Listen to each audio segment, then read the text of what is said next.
Hello everyone, ಎಲ್ರಿಗೂ ನಮಸ್ಕಾರ. ನಾನು ಪ್ರತಿಮಾ, ಬೆಂಗಳೂರಿನಿಂದ ಕನ್ನಡ ವ್ಲಾಗ್ಸ್ ಮಾಡ್ತೀನಿ. ಇನ್ನೂ ನನ್ನ ಚಾನಲ್ಗೆ ಸಬ್ಸ್ಕ್ರೈಬ್ ಮಾಡಿಲ್ಲ ಅಂತ ಹೇಳಿದ್ರೆ ದಯವಿಟ್ಟು ಸಬ್ಸ್ಕ್ರೈಬ್ ಮಾಡಿ ವಿಡಿಯೋ ನೋಡಿ. ಹಾಗೆ ಈ ವಿಡಿಯೋ ಇಷ್ಟ ಅಂದರೆ ಲೈಕ್ ಮಾಡಿ ಮತ್ತು ಶೇರ್ ಮಾಡಿ. ಇದು ಆಲ್ಮೋಸ್ಟ್ 1 ಮಂತ್ ಹಿಂದಿನ ವಿಡಿಯೋ, ಅಪ್ಲೋಡ್ ಮಾಡೋಕ್ಕೆ ಆಗಿರಲಿಲ್ಲ ಅಂತ ಈಗ ಮಾಡ್ತಾಯಿದ್ದೀನಿ. ಆ್ಯಸ್ ಯೂಶ್ವಲ್ ಯೋಗ ಮಾಡ್ತಾ ನನ್ನ ದಿನ ಸ್ಟಾರ್ಟ್ ಆಯಿತು. ದಯವಿಟ್ಟು ಯಾರೂ ನೋಡ್ಕೊಂಡು ನಗ್ಬೇಡಿ ಏನು ಡ್ರೆಸ್ ಹಾಕ್ಕೊಂಡು ಯೋಗ ಮಾಡ್ತಿದ್ದೀನಿ ಅಂತ. ಬಿಕಾಸ್ ಇವಾಗ ಮಗಳು ತುಂಬಾ ಸೌಂಡ್ ಸೆನ್ಸಿಟಿವ್ ಆಗಿದ್ದಾಳೆ. ಡ್ರೆಸ್ ಏನಾದರೂ ಚೇಂಜ್ ಮಾಡೋಣ ಅಂತ ವಾರ್ಡ್ರೋಬ್ ಓಪನ್ ಮಾಡಿದ್ರೆ ಮುಗೀತು ಕತೆ. ಅವತ್ತು ಮಾತ್ರ ಖಂಡಿತ ಮಾರ್ನಿಂಗ್ ಯಾವ ಕೆಲಸನೂ ಆಗೋಲ್ಲ, ಪಟ್ ಅಂತ ಎದ್ಬಿಡ್ತಾಳೆ. ಐ ಥಿಂಕ್ 2 ಥರ ಕೆಟಗರಿ ಇರ್ತಾರೆ ಅನಿಸುತ್ತೆ ವರ್ಕೌಟ್ ಮಾಡೋರು. ಫಸ್ಟ್ ಕೆಟಗರಿ ನೀಟಾಗಿ ವರ್ಕೌಟ್ ವೇರ್ ಹಾಕ್ಕೊಂಡು ಮ್ಯಾಟ್ ಹಾಕ್ಕೊಂಡು ಶೂಸ್ ಎಲ್ಲ ಹಾಕ್ಕೊಂಡು ವರ್ಕೌಟ್ ಮಾಡ್ತಾರೆ. ಸೆಕೆಂಡ್ ಕೆಟಗರಿ ಮೋಸ್ಟ್ಲಿ ನನ್ನಂಥವ್ರು ಅನಿಸುತ್ತೆ, ಯಾವ ಡ್ರೆಸ್ಸಲ್ಲಿ ಇರ್ತೀವೋ ಅದರಲ್ಲೇ ವರ್ಕೌಟ್ ಮಾಡ್ತಾರೆ. ನೀವು ಯಾವ ಥರ ಅಂತ ಕಮೆಂಟ್ ಸೆಕ್ಷನಲ್ಲಿ ತಿಳಿಸಿ. ಯೂಶ್ವಲಿ ನನ್ನ ವೀಡಿಯೋಸ್ ಸ್ಟಾರ್ಟಿಂಗಲ್ಲಿ ಯಾಕೆ ಈ ಥರ ಯೋಗ ವೀಡಿಯೋನ ಆ್ಯಡ್ ಮಾಡ್ತೀನಿ ಅಂದರೆ, ನನ್ನಿಂದ ಒಬ್ಬರಾದರೂ ಇನ್ಸ್ಪೈರ್ ಆಗಿ ಹೀಗೆ ದಿನ ಸ್ಟಾರ್ಟ್ ಮಾಡಲಿ ಅಂತ.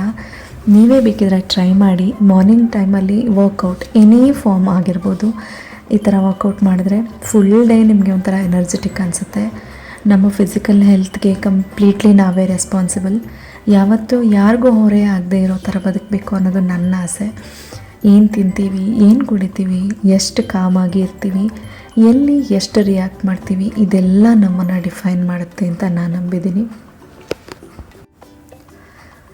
ಈ ವಿಡಿಯೋದಲ್ಲಿ ಪೋಸ್ಟ್ಪಾರ್ಟಮ್ ಡಿಪ್ರೆಷನ್ ಬಗ್ಗೆ ನನಗೆ ಅನಿಸಿರೋದು ಹೇಳೋಣ ಅಂತ ಅಂದ್ಕೊಂಡೆ. ಹಿಂದಿನ ಕಾಲದಲ್ಲಿ ಇದನ್ನು ಬಾಣಂತಿ ಸನ್ನಿ ಅಂತ ಕರೀತಾ ಇದ್ರು. ಇದು ರಿಯಲ್ಲಾ ಅಂತ ಯಾರಾದರೂ ಕೇಳಿದ್ರೆ ಖಂಡಿತ ರಿಯಲ್. ನನ್ನ ಪ್ರಕಾರ ಮಗು ಡೆಲಿವರಿ ಆದ ಟೈಮಲ್ಲಿ ಸಿಕ್ಕಾಪಟ್ಟೆ ಹಾರ್ಮೋನ್ ಇಂಬ್ಯಾಲೆನ್ಸ್ ಇರುತ್ತೆ. ಸಿವಿಯರ್ ಬ್ಲಡ್ ಲಾಸ್ ಆಗೋದು, ಹೈ ಮೆಡಿಕೇಷನ್ಸ್, ಸಡನ್ನಾಗಿ ಬಾಡಿ ವೆಯ್ಟ್ ಕಮ್ಮಿ ಆಗೋದು, ಫಿಸಿಕಲಿ ಮೂವ್ ಆಗೋಕ್ಕೆ ಇರೋ ಡಿಫಿಕಲ್ಟಿ, ಮೋಸ್ಟ್ ಆಫ್ ದ ಟಾಸ್ಕ್ಸ್ಗೆ ನಾವು ಬೇರೆಯವ್ರ ಮೇಲೆ ಡಿಪೆಂಡೆನ್ಸಿ ಆಗಿರೋದು, ಇನ್ನು ಕೆಲವು ತಾಯಂದ್ರಿಗೆ ಎದೆ ಹಾಲು ಆಗೋದೇ ಇಲ್ಲ ಅಥವಾ ಕಮ್ಮಿ ಆಗುತ್ತೆ. ಈ ಥರ ಎಲ್ಲ ರೀಸನ್ಸ್ ಸೇರಿ ಸಿಕ್ಕಾಪಟ್ಟೆ ಮೂಡ್ ಸ್ವಿಂಗ್ಸ್ ಆಗಿರುತ್ತೆ. ಇನ್ನು ನಿದ್ದೆ ವಿಚಾರ ಅಂತೂ ಕೇಳಲೇಬೇಡಿ. ಇದನ್ನು ನಮ್ಮ ಅಕ್ಕಪಕ್ಕ ಇರೋರು ಯಾವ ಲೆವೆಲಲ್ಲಿ ಎಕ್ಸೆಪ್ಟ್ ಮಾಡ್ತಾರೆ, ಸಪೋರ್ಟಿವ್ ಆಗಿ ನಿಲ್ತಾರೆ ಅನ್ನೋದ್ರ ಮೇಲೆ ನಮ್ಮ ಕಂಪ್ಲೀಟ್ ಮೆಂಟಲ್ ಹೆಲ್ತ್ ಡಿಪೆಂಡ್ ಆಗಿರುತ್ತೆ. ನನಗೂ ಸಹ ಹೀಗೆ ಆಗಿತ್ತು. ಕಾರಣ ಚಿಕ್ಕದಾದರೂ ಚಿಕ್ಕ ವಿಷಯಕ್ಕೂ ಅಳು ಬರ್ತಾಯಿತ್ತು. ಮಗು ಏನು ಕಿರ್ಚಾಡ್ತಾ ಇದೆ ಅಂತಲೇ ಗೊತ್ತಾಗ್ತಾ ಇರಲಿಲ್ಲ, ಅದಕ್ಕೂ ಟೆನ್ಷನ್ ಆಗ್ತಾಯಿತ್ತು. ಬ್ರೆಸ್ಟ್ ಮಿಲ್ಕ್ ಕೂಡ ಆಗ್ತಾ ಇರಲಿಲ್ಲ ಅಂತ ಹೇಳೋದು ಎಲ್ಲದಕ್ಕಿಂತ ದೊಡ್ಡ ಗಿಲ್ಟು ನನಗಿದ್ದಿತ್ತು. ಇದನ್ನು ನನಗೆ ಇವತ್ತಿನ ತನಕನೂ ಎಕ್ಸೆಪ್ಟ್ ಮಾಡ್ಕೊಳ್ಳೋಕ್ಕೆ ಆಗ್ತಾಯಿಲ್ಲ, ಯಾಕೆ ಅಂತ ಗೊತ್ತಿಲ್ಲ. ಫಾರ್ಮುಲಾ ಮಿಲ್ಕ್ ಆ ಥರ ಎಷ್ಟೋ ಆಪ್ಷನ್ಸ್ ಇವಾಗ ಅವೈಲೇಬಲ್ ಇದ್ದರೂ ಕೂಡ ಬ್ರೆಸ್ಟ್ ಮಿಲ್ಕ್ ಚೆನ್ನಾಗಿ ಆದರೆ ಅದ್ರದ್ದು ಕಂಪ್ಲೀಟ್ ಸ್ಯಾಟಿಸ್ಫ್ಯಾಕ್ಷನ್ನೇ ಬೇರೆ ಅಲ್ವಾ. ಮಗು ಹ್ಯಾಪಿಯಾಗಿ ಹಾಲು ಕುಡ್ಕೊತಾ ಇದೆ ಅಂತ ಹೇಳೋದು. ಇನ್ನು ಕೆಲವು ತುಂಬ ಪರ್ಸ್ನಲ್ ಇಶ್ಯೂಸ್, ಅದರಿಂದ ಮೊದಲೇ 2 ತಿಂಗಳು ನನ್ನ ಬಾಣಂತನ ಅಂತೂ ಲಿಟ್ರಲಿ ಮಿಸರೇಬಲ್ ಆಗಿತ್ತು. ನನ್ನ ಮಗು ತುಂಬ ಸಣ್ಣ ಇತ್ತು, NICUಗೆ ಹೋಗಬೇಕಾಯಿತು. ಸೊ ಇದೆಲ್ಲ ರೀಸನ್ಸ್ ನನಗೆ ಸಿಕ್ಕಾಪಟ್ಟೆ ಎಫೆಕ್ಟ್ ಮಾಡ್ತು. ನಿಮ್ಮ ಪೋಸ್ಟ್ಪಾರ್ಟಮ್ ಜರ್ನಿ ಹೇಗಿತ್ತು ಅಂತ ನನಗೆ ಹೇಳಿ. ಎಲ್ಲದು ಹ್ಯಾಪಿ ಟೈಮ್ಸೇ ಆಗಿತ್ತಾ, ಅಥವಾ ನಿಮಗೂ ಈ ಥರ ಯಾವುದಾದ್ರೂ ವಿಷಯಗಳು ಇವತ್ತಿನ ತನಕನೂ ಕಾಡ್ತಾ ಇದೆಯಾ ಅಂತ. ಇನ್ನು ನನ್ನ ಮಗಳಿಗೆ ಇವಾಗ 4 ಹಲ್ಲು ಬಂದಿದೆ. ಸೊ ಬ್ರಷ್ ಮಾಡಿಸೋಕ್ಕೆ ಸ್ಟಾರ್ಟ್ ಮಾಡಿದ್ದೀನಿ. ನಿಜವಾಗ್ಲೂ ಇದೊಂದು ಕಷ್ಟದ ಕೆಲಸ. ಟಂಗ್ ಕ್ಲೀನ್ ಮಾಡೋದು ಕೂಡ ನನಗೆ ತುಂಬ ಕಷ್ಟ ಅನಿಸುತ್ತೆ ಅವಳಿಗೆ ಮಾಡಿಸೋದು. ನನ್ನ ವಿಡಿಯೋದಲ್ಲಿ ಯಾರಾದರೂ ತಾಯಿಯನ್ನು ನೋಡ್ತಾ ಇದ್ದರೆ ದಯವಿಟ್ಟು ನನಗೆ ಟಿಪ್ಸ್ ಕೊಡಿ, ಹೇಗೆ ಎಫೆಕ್ಟಿವ್ ಆಗಿ ಬ್ರಷ್ ಮಾಡಿಸ್ಬೋದು ಅಂತ. ಬ್ರಷ್ ಮಾಡಿ ಆದಮೇಲೆ ದೇವರಿಗೆ ನಮಸ್ಕಾರ ಮಾಡಿ ಪಾಸಿಟಿವ್ ಅಫರ್ಮೇಷನ್ಸ್ ಹೇಳಿ ಒಂದು 100 ml ಬಿಸಿ ನೀರು ಕುಡಿತಾಳೆ. ಸ್ವಲ್ಪ ORS ಹಾಕ್ಕೊಡ್ತೀನಿ ಕುಡೀಲಿ ಅಂತ. ಯೂಶ್ವಲಿ ಇದೇ ಥರ ಅವಳ ದಿನ ಸ್ಟಾರ್ಟ್ ಆಗುತ್ತೆ. ಬಟ್ ಟೈಮಿಂಗ್ಸ್ ಮಾತ್ರ ಎದ್ದೇಳೋದು ಒಂದೇ ಥರ ಇರಲ್ಲ. ಇಲ್ಲಿ ನಾನೆಲ್ಲೋ ಆಚೆ ಹೋಗಬೇಕು ಅಂತ ಹೇಳಿಬಿಟ್ಟು ನಾನು ಕೂಡ ಸ್ನಾನ ಮಾಡಿ ಫ್ರೆಶಪ್ ಆಗಿ ದೇವ್ರ ಪೂಜೆ ಮಾಡ್ತಾಯಿದ್ದೀನಿ. ಸೊ ಎಲ್ಲಿ ಹೋಗೋದಾದರೂ ಇದೊಂದು ನನ್ನ ದಿನಚರಿ ತಪ್ಪಲ್ಲ ಅಂತಲೇ ಹೇಳ್ಬೋದು. ಇದರಿಂದ ನನಗೆ ನೆಮ್ಮದಿ ಸಿಗುತ್ತೆ. ಹಾಗೆ ಹೋಗುವಾಗ ಖಾಲಿ ಕೈಯಲ್ಲಿ ಯಾಕೆ ಹೋಗೋದು ಅಂತ ಒಂದು ರಿಲೇಟಿವ್ಸ್ ಮನೆಗೆ ಹೋಗೋದಿತ್ತು. ಸೊ ಹೋಗುವಾಗ ಪನ್ನೀರ್ ಮಂಚೂರಿಯನ್ ಮಾಡ್ಕೊಂಡು ಹೋಗಿದ್ದೆ.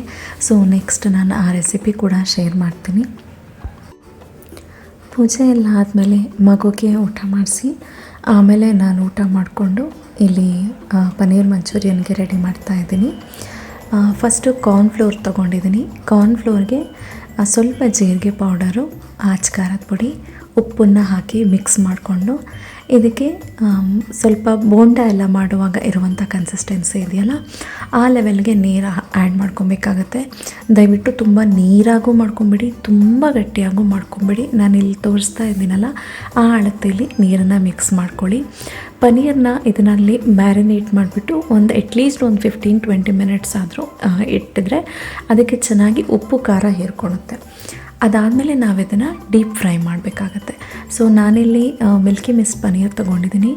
ಆಲ್ಮೋಸ್ಟ್ 250 ಗ್ರಾಮ್ಸ್ ತೊಗೊಂಡಿದ್ದೀನಿ. 250 ಗ್ರಾಮ್ಸ್ ನನಗೆ ಯಾಕೋ ಕಮ್ಮಿ ಆಯಿತು ಅಂತ ಅನಿಸ್ತು. ಅದಕ್ಕೋಸ್ಕರ ನೆಕ್ಸ್ಟ್ ನಾನು ಆನಿಯನ್ ಮತ್ತು ಕ್ಯಾಪ್ಸಿಕಮ್ ಸೇರಿಸ್ಕೊಂಡೆ. ಸೊ ನಿಮಗೆ ಆಪ್ಷನಲ್, ಬೇಕಿದ್ರೆ ಕ್ಯಾಪ್ಸಿಕಮ್ ಸೇರಿಸ್ಕೊಳ್ಳಿ, ಇಲ್ಲ ಪನ್ನೀರ್ ಮತ್ತು ಆನಿಯನ್ ಎರಡೇ ಸಾಕಾಗುತ್ತೆ ಮಂಚೂರಿಯನ್ಗೆ. ಎಣ್ಣೆ ಚೆನ್ನಾಗಿ ಕಾದ್ಮೇಲೆ ಫ್ರೈ ಮಾಡ್ಕೊಳ್ಳಿ. ತುಂಬ ಡೀಪ್ ಫ್ರೈ ಮಾಡಿದ್ರೂ ಕೂಡ ಏನಾಗುತ್ತೆ ಅಂದರೆ ಒಂಥರ ಕಲ್ಲಿನ ಥರ ಆಗೋಗುತ್ತೆ. ಸೊ ತುಂಬ ಡೀಪ್ ಫ್ರೈ ಮಾಡ್ಕೊಳ್ಳೋದಕ್ಕೆ ಹೋಗ್ಬಿಡಿ. ಕಲರ್ ಚೇಂಜ್ ಆಗಿರೋದು ನಿಮಗೆ ಯೂಶ್ವಲಿ ಗೋಲ್ಡನ್ ಬ್ರೌನ್ ಕಲರ್ ಬರುತ್ತೆ, ಈ ವಿಡಿಯೋದಲ್ಲಿ ನೋಡ್ತಾ ಇದ್ದೀರಲ್ಲ. ಸೊ ಆ ಕಲರ್ ಬಂದರೆ ಸಾಕಾಗುತ್ತೆ, ಒಳಗಡೆನೂ ಚೆನ್ನಾಗಿ ಬೆಂದಿರುತ್ತೆ. ಸೊ ತುಂಬ ಡೀಪ್ ಫ್ರೈ ಮಾಡ್ಕೊಳ್ಳೋದಕ್ಕೂ ಹೋಗಬೇಡಿ, ತುಂಬ ಕಡಿಮೆನೂ ಮಾಡ್ಕೊಳ್ಳೋದಕ್ಕೆ ಹೋಗಬೇಡಿ. ಕಾರ್ನ್ಫ್ಲೋರ್ ಹಾಕಿರೋದ್ರಿಂದ ಬೈಂಡಿಂಗ್ ತುಂಬ ಚೆನ್ನಾಗಿ ಬಂದಿರುತ್ತೆ. ಇದನ್ನು ಸಪ್ರೇಟಾಗಿ ಪಕ್ಕದಲ್ಲಿ ಎತ್ತಿಟ್ಕೊಂಡು ಕಡಾಯಿಗೆ ಬೆಣ್ಣೆನ ಹಾಕ್ಕೋತಾ ಇದ್ದೀನಿ. ನೀವು ಎಣ್ಣೆ ಕೂಡ ಹಾಕ್ಕೊಬೋದು, ಬಟ್ ಬೆಣ್ಣೆ ಹಾಕಿದ್ರೆ ಸ್ವಲ್ಪ ಟೇಸ್ಟ್ ಜಾಸ್ತಿ ಇರುತ್ತೆ. 2 ಮೀಡಿಯಮ್ ಸೈಜ್ ಆನಿಯನ್ನ ಸಣ್ಣದಾಗಿ ಚಾಪ್ ಮಾಡಿ ಹಾಕ್ಕೊಂಡು ಶುಂಠಿ ಬೆಳ್ಳುಳ್ಳಿ ಪೇಸ್ಟ್ನ ಸೇರಿಸ್ಕೊತಾ ಇದ್ದೀನಿ. ಅದು ಸ್ವಲ್ಪ ಆದಮೇಲೆ ಸ್ವಲ್ಪ ದೊಡ್ಡದಾಗಿ ಈ ಕ್ಯಾಪ್ಸಿಕಮ್ನ ಕಟ್ ಮಾಡ್ಕೊಳ್ಳಿ, ಬಿಕಾಸ್ ಸ್ಪೂನಲ್ಲಿ ತಿನ್ನುವಾಗ ಅದು ಸಿಗಬೇಕು. ಅದಾದ ನಂತರ ಇಲ್ಲಿ ಖಾರದ ಪುಡಿ ಮತ್ತು ಉಪ್ಪನ್ನು ಹಾಕಿ ನಾನು ಮಿಕ್ಸ್ ಮಾಡ್ಕೊತಾ ಇದ್ದೀನಿ. ಇದಕ್ಕೆ ಟೊಮ್ಯಾಟೊ ಕೆಚಪ್ ಹಾಕ್ಕೊಳ್ಬೇಕಾಗತ್ತೆ, ಹಾಗೆ ಸೋಯಾ ಸಾಸ್ ಹಾಕ್ಕೊಳ್ಬೇಕಾಗತ್ತೆ. ಇವಾಗ ನಾನು 2 ಸ್ಪೂನ್ಸ್ ಟೊಮ್ಯಾಟೊ ಕೆಚಪ್ ತೊಗೊಂಡ್ರೆ 1/2 ಸ್ಪೂನ್ ಸೋಯಾ ಸಾಸ್ ತೊಗೊಂಡಿದ್ದೀನಿ. ಸೊ ಅಷ್ಟೇ ಸಾಕಾಗುತ್ತೆ. ಇದು ಸ್ವಲ್ಪ ಹೊತ್ತು ಫ್ರೈ ಆದಮೇಲೆ ಕಲರ್ ಚೇಂಜ್ ಆಗುತ್ತೆ. ಸೊ ಕಲರ್ ಚೇಂಜ್ ಆದಮೇಲೆ ನೀವು ಇದಕ್ಕೆ ಕಾರ್ನ್ ಸ್ಟಾರ್ಚ್ನ ಹಾಕ್ಕೊಳ್ಬೇಕು. ಆಲ್ಮೋಸ್ಟ್ 2-3 ಸ್ಪೂನ್ ಕಾರ್ನ್ಫ್ಲೋರ್ನ ತಗೊಂಡು ನೀರನ್ನು ಮಿಕ್ಸ್ ಮಾಡಿಕೊಂಡು ಅದನ್ನು ಕಾರ್ನ್ ಸ್ಟಾರ್ಚ್ ಮಾಡ್ಕೊಳ್ಳಿ. ಸೊ ಇದರಿಂದ ಏನಾಗುತ್ತೆ, ಒಂಥರ ಅಂಟು ಥರ ಬರುತ್ತೆ, ತುಂಬ ಚೆನ್ನಾಗಿರುತ್ತೆ, ಟೇಸ್ಟ್ ಕೂಡ ಚೆನ್ನಾಗಿರುತ್ತೆ. ಪನ್ನೀರ್ ಜೊತೆ ಇದು ಹೊಂದ್ಕೊಳ್ಳೋದಕ್ಕೆ ಈಸಿ ಆಗುತ್ತೆ. ಸ್ವಲ್ಪ ನೀರು ಬೇಕು ಅಂದರೆ ಕನ್ಸಿಸ್ಟೆನ್ಸಿ ನೋಡಿಬಿಟ್ಟು ಹಾಕ್ಕೊಳ್ಳಿ. ಅದ್ರ ಜೊತೆಗೆ ನಾನಿಲ್ಲಿ ಬೇಯಿಸ್ಕೊಂಡಿರುವಂಥ ಪನ್ನೀರನ್ನ ಆ್ಯಡ್ ಮಾಡ್ಕೊತಾ ಇದ್ದೀನಿ. ಇದನ್ನು ಯಾವಾಗಲೂ ಲೋ ಟು ಮೀಡಿಯಮ್ ಫ್ಲೇಮಲ್ಲೇ ಮಾಡ್ಕೊಬೇಕು. ಹೈ ಫ್ಲೇಮಲ್ಲಿ ಇಟ್ಬಿಟ್ರೆ ಸಾಸ್ ಎಲ್ಲ ಸುಟ್ಟೋಗಿ ಸ್ವಲ್ಪ ಬ್ಲ್ಯಾಕ್ ಆಗಿಬಿಡುತ್ತೆ. ಸೊ ಲೋ ಟು ಮೀಡಿಯಮ್ನಲ್ಲೇ ಇಟ್ಕೊಂಡು ಬೇಯಿಸ್ಕೊಳ್ಳಿ. ಅದಾದ ನಂತರ ಇದ್ದರೆ ಸ್ಪ್ರಿಂಗ್ ಆನಿಯನ್ ಹಾಕ್ಕೊಳ್ಳಿ. ನನ್ನ ಹತ್ರ ಇರಲಿಲ್ಲ, ಸೊ ನಾನಿಲ್ಲಿ ಕೊರಿಯಾಂಡರ್ ಲೀವ್ಸ್, ಕೊತ್ತಂಬರಿ ಸೊಪ್ಪನ್ನು ಹಾಕಿದ್ದೀನಿ. ಇದಾದ ನಂತರ ತೊಗೊಂಡು ಹೋಗೋದಕ್ಕೆ ಅಂತ ಹೇಳಿ ಅದೇ ಬಾಕ್ಸ್ಗೆ ಹಾಕ್ಕೊಂಡು ರೆಡಿ ಮಾಡ್ಕೊತಾ ಇದ್ದೀನಿ. ಒಂದು ಸಲ ಈ ಥರ ಪನ್ನೀರ್ ಮಂಚೂರಿಯನ್ ಮಾಡ್ಕೊಳ್ಳೋದಕ್ಕೆ ಟ್ರೈ ಮಾಡಿ, ನಿಜವಾಗ್ಲೂ ಈಸಿ ಮತ್ತು ತಿನ್ನೋದಕ್ಕೂ ಚೆನ್ನಾಗಿರುತ್ತೆ. ಆದಮೇಲೆ ಅಂಥ ಮೇಜರ್ ಕೆಲಸಗಳೇನೂ ಇರಲಿಲ್ಲ. ಮಗಳನ್ನ ಸ್ನಾನ ಮಾಡಿ ರೆಡಿ ಮಾಡಿ ಕರ್ಕೊಂಡು ಹೋಗೋದಷ್ಟೇ. ಬಟ್ ಅವತ್ತು ನನ್ನ ಬೆಡ್ಡಿಂದು ಶೀಟ್ ಚೇಂಜ್ ಮಾಡಬೇಕಾಗಿತ್ತು. ಈ ಥರ ಬೆಡ್ ಸ್ಪ್ರೆಡೆಲ್ಲ ಚೇಂಜ್ ಮಾಡೋದು ಮಗಳಾಗೋಕ್ಕಿಂತ ಮುಂಚೆ ಎಷ್ಟು ಈಸಿ ಕೆಲಸ ಅಂದರೆ 10 ನಿಮಿಷದಲ್ಲಿ ಪಟ ಅಂತ ಆಗೋಗ್ಬಿಡ್ತಿತ್ತು. ಬಟ್ ಇವಾಗ ಅದೇ ಒಂದು ದೊಡ್ಡ ಕೆಲಸ ಆಗಿಬಿಟ್ಟಿದೆ. ಬಿಕಾಸ್ ಈ ಥರ ಕೆಲಸ ಏನಾದರೂ ಮಾಡುವಾಗ ಟಿ ವಿ ಹಾಕಿಬಿಟ್ಟು ಮಗುನ ಕೂರಿಸ್ಬಿಡೋದು 2 ನಿಮಿಷದ ಕೆಲಸ. ಬಟ್ ಅದೇ ನಮಗೆ ಒಂಥರ ಅಡಿಕ್ಷನ್ ಆಗುತ್ತೆ. ನೆಕ್ಸ್ಟ್ ಏನೇ ಕೆಲಸ ಇದ್ರೂ ಟಿ ವಿ ಹಾಕಿಬಿಟ್ಟು ಬಿಟ್ಬಿಡೋಣ ಮಗುನ, ನಾವು ನಮ್ಮ ಕೆಲಸ ಮಾಡ್ಕೊಳ್ಳೋಣ ಅಂತ ಮನಸ್ಸಿಗೆ ಬಂದುಬಿಡುತ್ತೆ. ಬಟ್ ಒಂದು 4 ಸಲ ಈ ಥರ ಅವಾಯ್ಡ್ ಮಾಡೋಕ್ಕೆ ನೋಡಿ. ಆದರೆ ಮಗುನ ಇನ್ಕ್ಲೂಡ್ ಮಾಡ್ಕೊಳ್ಳೋದಕ್ಕೆ ನೋಡಿ. ಇಲ್ಲಾಂದರೆ ಏನಾದರೂ ಮಾತಾಡಿಸ್ಕೊಂಡು, ಆಟ ಆಡಿಸ್ಕೊಂಡು, ರೈಮ್ಸ್ ಏನಾದರೂ ಹೇಳ್ಕೊಂಡು ಈ ಥರ ನಮ್ಮ ಕೆಲಸಗಳನ್ನು ಮಾಡ್ತಾ ಅವ್ರನ್ನೂ ಜೊತೆಲಿ ಇಟ್ಕೊಂಡ್ರೆ ಅವ್ರಿಗೂ ಎಂಗೇಜ್ ಆಗುತ್ತೆ. ತುಂಬ ಟಿ ವಿ ನೋಡಬೇಕು ಅಂತ ಅನಿಸಲ್ಲ. ಬಟ್ ನನಗೂ ಸಹ ಇದು ಕೆಲವೊಂದು ಫೀಡ್ಬ್ಯಾಕ್ ಬಂದಿದೆ. ಮಗುಗೆ ಟಿ ವಿ ತೋರಿಸ್ದೆ ಅವಳು ಊಟನೇ ಹಾಕಲ್ಲ, ಟಿ ವಿ ಇದ್ದರೆ ಮಾತ್ರ ಊಟ ಮಾಡ್ತಾಳೆ. ಇವಾಗ ನಿಮ್ಮಲ್ಲೂ ಎಷ್ಟೋ ಜನ ಯಾರಿಗಾದರೂ ಹೇಳಿರ್ತೀರ ಅಲ್ವಾ, ಮೊಬೈಲು ಟಿ ವಿ ಇಲ್ಲದೇ ಊಟನೇ ಮಾಡಲ್ಲ ಅಂತ. ಬಟ್ ನಾನು ಅಂಥವರಿಗೆ ಒಂದೇ ಒಂದು ಮಾತು ಹೇಳ್ತೀನಿ, ಯಾವ ತಾಯಂದರೂ ಕೂಡ ಮಗುಗೆ ಊಟ ಮಾಡ್ಸೋಕೆ ಸ್ಟಾರ್ಟ್ ಮಾಡಿದ ಫಸ್ಟ್ ದಿನದಿಂದನೇ ಟಿ ವಿ ಮೊಬೈಲ್ ತೋರಿಸ್ಬಿಟ್ಟು ಖಂಡಿತ ಊಟ ಹಾಕಿರಲ್ಲ. ಅವರು ಆದಷ್ಟು ಟ್ರೈ ಮಾಡಿರ್ತಾರೆ. ಆಚೆ ಕರ್ಕೊಂಡು ಹೋಗಿ ತಿನ್ನಿಸೋದು, ವೆಹಿಕಲ್ ತೋರಿಸ್ಕೊಂಡು ತಿನ್ನಿಸೋದು, ಇಲ್ಲ ಏನಾದರೂ ಪ್ರಾಣಿಗಳನ್ನು ತೋರಿಸ್ಕೊಂಡು ತಿನ್ನಿಸೋದು, ನಾಯಿಗಳು, ಬೆಕ್ಕುಗಳು, ಈ ಥರ ಏನಾದರೂ ತೋರಿಸ್ಕೊಂಡು ತಿನ್ನಿಸೋದು, ಏನಾದರೂ ಮಾಡಿರ್ತಾರೆ. ಬಟ್ ಯಾವಾಗ ಏನು ಮಾಡಿದ್ರೂ ಮಗು ಊಟ ಮಾಡ್ತಿಲ್ಲ, ಡೈವರ್ಟ್ ಆಗ್ತಾಯಿದೆ, ಸರಿಯಾಗಿ ತಿಂತಾ ಇಲ್ಲ, ವೆಯ್ಟ್ ಲಾಸ್ ಆಗ್ತಿದೆ, ಈ ಥರ ಎಲ್ಲ ಆಗುತ್ತೋ, ಹೆಂಗಾದರೂ ಮಗು ತಿನ್ಕೊಳ್ಳಪ್ಪ ಅಂತ ಹೇಳ್ಕೊಂಡು ಟಿ ವಿ ಅಥವಾ ಮೊಬೈಲ್ ಕೊಡೋದಕ್ಕೆ ಸ್ಟಾರ್ಟ್ ಮಾಡ್ತೀವಿ.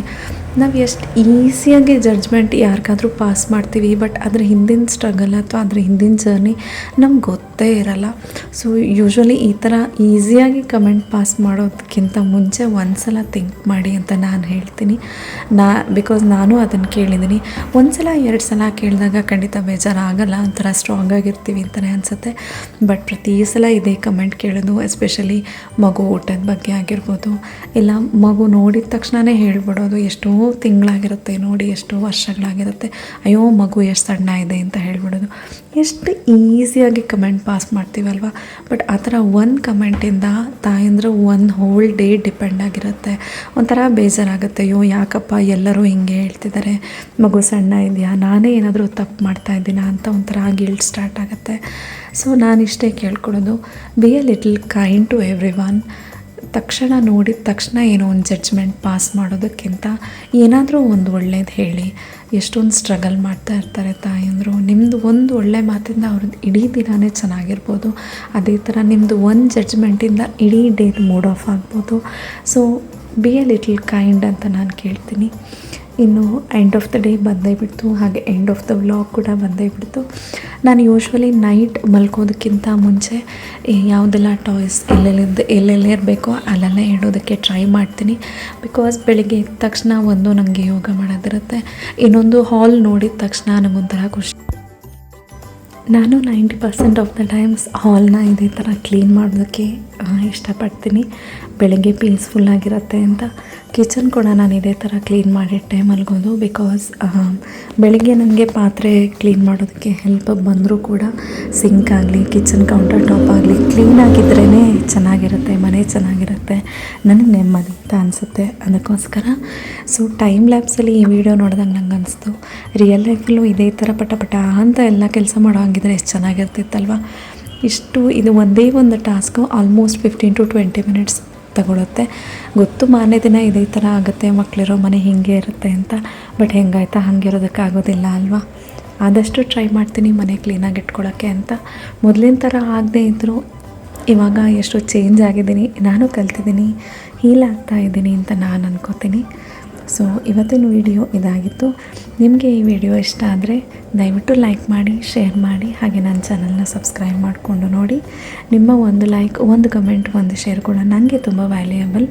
ಆದಷ್ಟು ಕನ್ಸಿಸ್ಟೆಂಟಾಗಿ ಇರೋದಕ್ಕೆ ಟ್ರೈ ಮಾಡ್ತೀನಿ, ವೀಡಿಯೋಸ್ ಅಪ್ಲೋಡ್ ಮಾಡೋಕ್ಕೆ ಟ್ರೈ ಮಾಡ್ತೀನಿ ಅಂತ ಹೇಳ್ತೀನಿ. ಇನ್ನು ಈ ವಿಡಿಯೋದಿಂದ ನಂತರ ಹೊಸ ನ್ಯೂ ಮಾಮ್ಸ್ ಏನಾದರೂ ಕಲ್ತಿದ್ರೆ ಅಥವಾ ನೀವೇನಾದರೂ ಆ್ಯಡ್ ಮಾಡಬೇಕು ಅಂತ ಹೇಳಿದ್ರೆ ದಯವಿಟ್ಟು ಕಮೆಂಟ್ ಮಾಡಿ. ಇದೇ ಥರ ಮುಂದಿನ ವೀಡಿಯೋದಲ್ಲಿ ನಾನು ನಿಮಗೆ ಸಿಗ್ತೀನಿ ಅಂತ ಹೇಳ್ತಾ, ಟೇಕ್ ಕೇರ್, ಬಾಯ್ ಎವ್ರಿ ಒನ್.